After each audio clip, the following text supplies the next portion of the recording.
तो दोस्तों आज हो गई है 17 अगस्त और जो बड़ी खबरें हैं, मुख्य समाचार हैं, एक एक करके चलेंगे। तमाम बेहद बड़ी अपडेट्स आप तक आगे इसी वीडियो के माध्यम से पहुंचाएंगे, इसलिए लगातार हमारे साथ आगे इसी वीडियो में बने रहिएगा।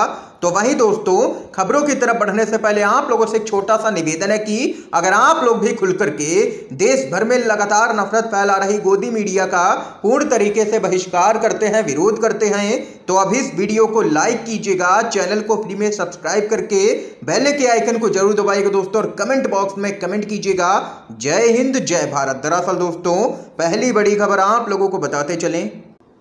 महंगाई के मुद्दे पर केंद्रीय मंत्री राजनाथ सिंह ने अपनी ही सरकार को घेरा है। सोशल मीडिया पर वायरल हुआ है वीडियो, क्या कुछ है पूरा मामला, खबर बताते चलें। आजादी के अमृत महोत्सव के मौके पर पीएम नरेंद्र मोदी ने लाल किले की प्राचीर से करीब 1 घंटे से भी अधिक समय का भाषण दिया था। पीएम मोदी के इस भाषण को लेकर के विपक्ष ने आरोप लगाया है कि प्रधानमंत्री ने अपने भाषण में महंगाई का जिक्र तक नहीं किया। पीएम के भाषण के बाद से सोशल मीडिया पर रक्षा मंत्री राजनाथ सिंह का एक वीडियो यहां पर तेजी से वायरल हो रहा है। इस वीडियो को लेकर के दावा किया जा रहा है कि राजनाथ सिंह ने महंगाई के मुद्दे पर अपनी ही सरकार को कटघरे में खड़ा किया है। वायरल वीडियो में राजनाथ सिंह प्रधानमंत्री पर निशाना साध रहे हैं। वो कह रहे हैं कि हमारे देश के प्रधानमंत्री बार बार यह आश्वासन दे रहे हैं कि 6 महीने के अंदर महंगाई को नियंत्रित कर दिया जाएगा, लेकिन 9 साल का समय गुजर गया पर महंगाई कम नहीं हुई। प्रधानमंत्री क्यों देश की जनता को गलत आश्वासन दे रहे हैं? दरअसल दोस्तों, आप लोगों को बताते चले, रक्षा मंत्री राजनाथ सिंह का जो वीडियो सोशल मीडिया पर वायरल हुआ है, ये यहाँ पर पुराना वीडियो है, लेकिन लोगों ने इसे अब यहाँ पर साझा किया है और कहा है कि तब महंगाई थी, तब यहाँ पर राजनाथ सिंह और केंद्रीय मंत्री स्मृति ईरानी आगे आकर के प्रदर्शन करते थे और पीएम पर निशाना साधते थे। लेकिन अब जब महंगाई यहाँ पर सारे रिकॉर्ड तोड़ रही है, जनता त्राहिमाम है, तब ये नेता आखिर चुप क्यों बैठे हैं? उसी को लेकर के रक्षा मंत्री राजनाथ सिंह का यह वीडियो सोशल मीडिया पर वायरल करवाया गया है। दोस्तों, इस बीच एक और बड़ी खबर बताते चलें। ईडी सीबीआई के शीर्ष टीएमसी नेताओं की गिरफ्तारी के बाद मुख्यमंत्री ममता बनर्जी ने किया है सवाल। कहा, अगर कल मेरे घर पहुंचेगी सीबीआई तो क्या आप सड़कों पर उतरेंगे? एक खबर आप लोगों को बताते चलें, क्या कुछ है पूरा मामला। पार्टी के 2 अहम नेताओं को केंद्रीय एजेंसी ने गिरफ्तार किया था। पार्थ चटर्जी जेल में है और वहीं बीरभूम जिला अध्यक्ष अनुब्रत मंडल सीबीआई की हिरासत में है।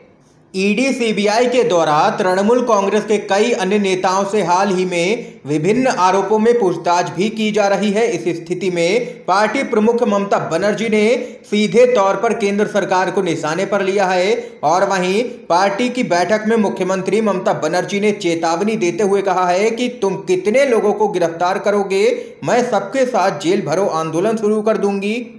ममता बनर्जी ने मंच से कार्यकर्ताओं से पूछा है कि कल मेरे घर अगर सीबीआई भेजी जाती है या ईडी भेजी जाती है तो क्या करोगे आप लोग? क्या आप सड़कों पर उतरोगे? हालांकि आप लोगों को बताते चलें, कार्यकर्ताओं और समर्थकों ने एकजुट होकर के आंदोलन में शामिल होने का वादा किया है और कहा है कि आप बिल्कुल भी मत डरिए, हम आपके साथ हैं और यहां पर केंद्र सरकार की तानाशाही नहीं चलने दी जाएगी, जल्द ही जेल भरो आंदोलन शुरू किया जाएगा। ये यहां पर दोस्तों देख सकते हैं कि बड़ी खबर पश्चिम बंगाल से सामने निकल के आई है। ममता बनर्जी ने जबरदस्त हमला बोला है लगातार केंद्रीय एजेंसियों के दुरुपयोग पर। एक और अपडेट बताते चलें, कर्नाटक के मंत्री का ऑडियो हुआ है लीक। कहा, हम सरकार नहीं चला रहे, बस किसी तरह से संभाल रहे हैं। मुख्यमंत्री बोम्मई की बढ़ी हैं मुश्किलें। खबर बताते चलें, कर्नाटक के कानून मंत्री जेसी मधुस्वामी से जुड़ी एक ऑडियो रिकॉर्डिंग के सामने आने के बाद विवाद छिड़ गया है और भाजपा अब बैकफुट पर नजर आ रही है। पूरे मामले के सामने आने के बाद ऑडियो क्लिप में उन्होंने यहां पर कहा है कि राज्य में सरकार काम नहीं कर रही है और बीजेपी 2023 के विधानसभा चुनावों तक सिर्फ चीजों का प्रबंधन कर रही है। उन्होंने कहा है कि सरकार काम नहीं कर रही है, हम किसी तरह से जैसे तैसे संभाल रहे हैं। आप लोगों को बताते चलें, कर्नाटक में मुख्यमंत्री को बदलने की अटकलें पिछले काफी समय से लगातार लगाई जा रही हैं। हालांकि कर्नाटक भाजपा के महासचिव और राज्य प्रभारी अरुण सिंह ने हाल ही में इन अटकलों पर यह कहकर के विराम लगा दिया था कि भाजपा कर्नाटक का अगला विधानसभा चुनाव बसवराज बोम्मई के चेहरे पर ही लड़ेगी। लेकिन यहां पर अरुण सिंह का यह बयान सीएम बोम्मई की मुश्किलें कम करने वाला नहीं था, क्योंकि उनकी सरकार के एक मंत्री का ऑडियो लीक हो चुका है, जिस पर अब यहां पर सोशल मीडिया पर बहस छिड़ चुकी है। और उनका कहना है कि हम सरकार चला नहीं रहे हैं, बल्कि जैसे तैसे हम लोग मैनेज कर रहे हैं। जिसके बाद लोगों ने भाजपा की सरकार पर कई तरह के सवाल खड़े किए हैं। दोस्तों, इस बीच एक और बड़ी खबर बताते चलें। ईडी को अपार शक्ति देने के मामले में जजों की आलोचना ठीक नहीं, पर मेरी राय उनसे इतर जरूर होती। सुप्रीम कोर्ट के फैसले पर बोले हैं रिटायर्ड जस्टिस। खबर बताते चले क्या कुछ है पूरा मामला।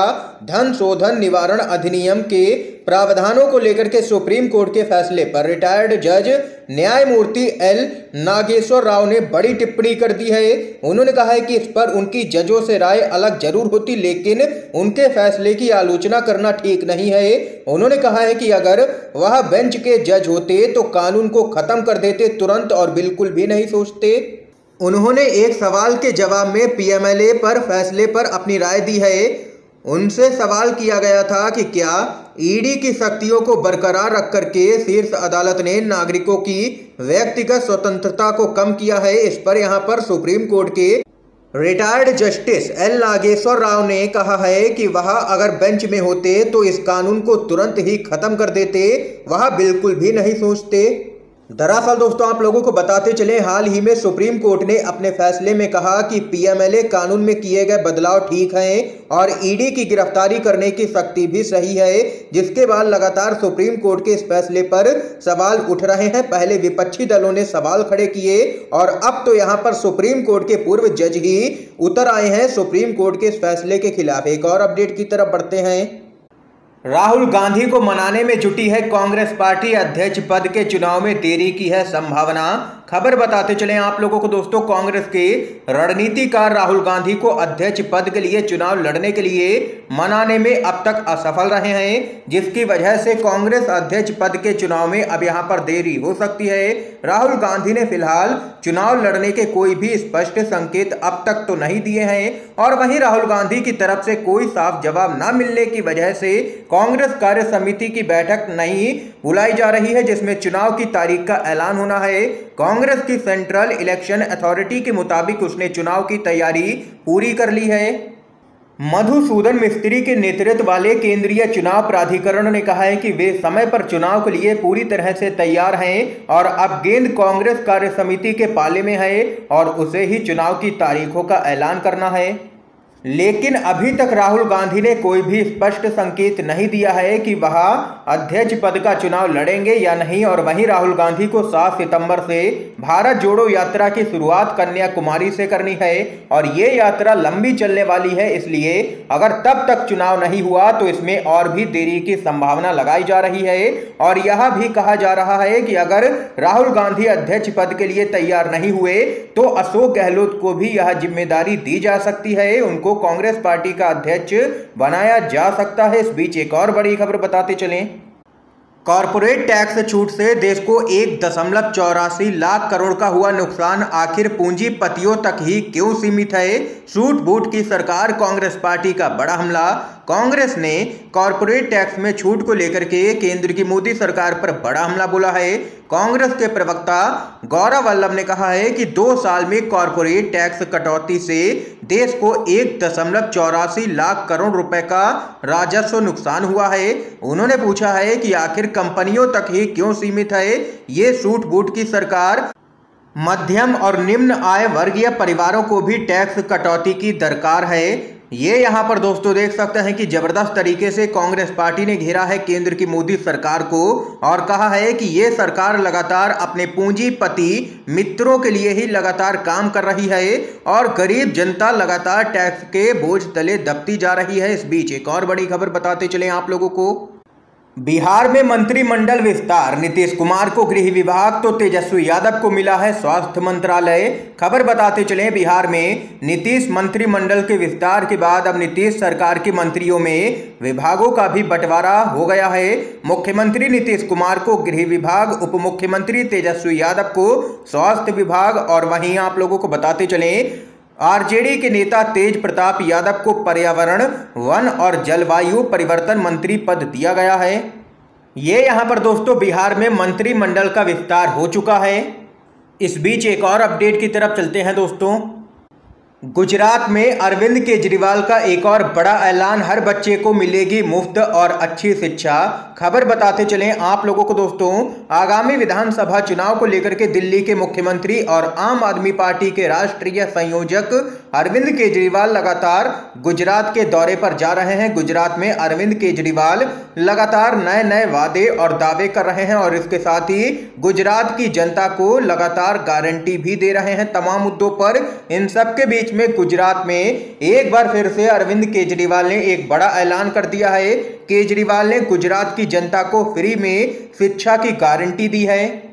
अरविंद केजरीवाल ने साफ तौर पर कहा है कि गुजरात में पैदा होने वाले हर बच्चे को मुफ्त और अच्छी शिक्षा की गारंटी हम देते हैं। उन्होंने साफ तौर पर कहा है कि गुजरात में आम आदमी पार्टी की सरकार बनती है तो हम सरकारी स्कूलों को शानदार बनाएंगे और बड़े स्तर पर नए सरकारी स्कूल भी खोलेंगे।